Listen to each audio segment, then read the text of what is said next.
inahitaji tatuliwe kwa uongozi wake yeye, na hivyo anamuumba mtu ambaye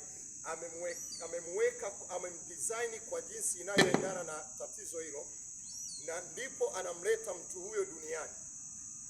Hilo tatizo litakapotatuliwa, huyo mtu hana sababu ya kuendelea kuwepo duniani. Daudi anasema, mwandishi wa kitabu cha Matendo ya Mitume anasema, baada ya Daudi kulitumikia kusudi lake katika kizazi chake, akarara na babazi.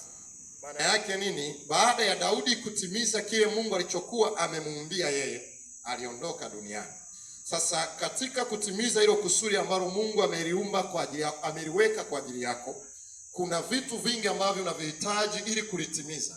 Moja ya vitu hivyo ni watu, lakini unahitaji maarifa sahihi ya kutimiza hilo jambo. Unahitaji rasilimali fedha ili uweze kulitimiza.